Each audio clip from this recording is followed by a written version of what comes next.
السلام علیکم، اردو کی تازہ ترین خبروں کے ساتھ میں ہوں ہنا۔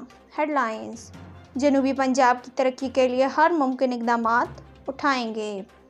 وزیر اعظم عمران خان نے کہا ہے کہ ماضی میں جنوبی پنجاب وسائل کی غیر منصفانہ تقسیم کی گئی، لیکن موجودہ حکومت پنجاب کی ترقی کے لیے ہر ممکن اقدامات اٹھائے گی۔ تفصیلات کے مطابق وزیر اعظم سے جنوبی پنجاب سے تعلق رکھنے والے ممبران اسمبلی نے ملاقات کی، جس میں خسرو بختیار، عثمان بزدار، ہاشم جمع بخت، فاروق اعظم، رانا قاسم نون، سردار نصر اللہ دریشک، طاہر اقبال، عبدالغفار وٹو، میاں شفیق ارائیں، سردار عامر طلال گوپانگ، سمیع اللہ چودھری، حسنین دریشک اور دوست مزاری شریک تھے۔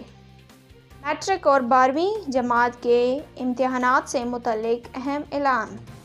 وزیر تعلیم شفقت محمود نے 15 جون سے بورڈ امتحانات شروع کرنے کے اصولی فیصلے کا اعلان کر دیا۔ سماجی رابطے کی ویب سائٹ ٹویٹر پر اپنے پیغام میں انہوں نے کہا کہ inter provincial education ministers conference میں امتحانات کے حوالے سے اصولی فیصلہ کر لیا گیا ہے۔ NA 249 ضمنی انتخابات، ووٹوں کی دوبارہ گنتی جاری، پی پی کے سوا تمام جماعتوں کا بائیکاٹ۔ شہر قائد میں قومی اسمبلی کی نشست NA 249 پر ووٹوں کی دوبارہ گنتی جاری ہے، تاہم پیپلز پارٹی کے سوا تمام جماعتوں نے دوبارہ گنتی کا بائیکاٹ کر دیا ہے۔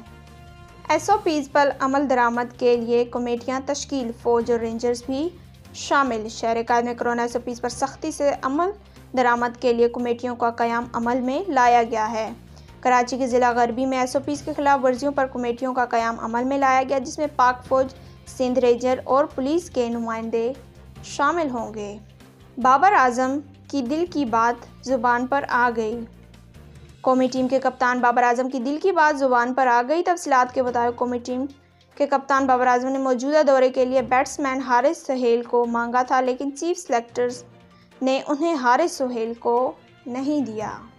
کورونا وائرس سے پاکستان میں مزید 108 افراد انتقال کر گئے۔ پاکستان میں کورونا وائرس کی وبا کی تیسری لہر زوروں پر ہے۔ گزشتہ 24 گھنٹوں کے دوران مزید 108 افراد انتقال کر گئے، جس کے بعد اموات کی مجموعی تعداد بڑھ کر 18,537 ہو گئی ہے۔ اس کے ساتھ آج کی خبریں اختتام پذیر ہوئیں۔ مزید خبروں کے لیے دیکھیے CID نیوز نیٹ ورک اسلام آباد۔ محترم ویورز، آپ کی سپورٹ ہماری ترقی، ہم آپ کے لیے روز نئی اور بہترین نیوز لے کر آتے ہیں۔ لائک بھی بنتا ہے، شیئر بھی بنتا ہے، ایمانداری کے ساتھ۔ اپنا خیال رکھیں اور دوسروں کا۔ اللہ حافظ۔ You are watching CID News Network Islamabad.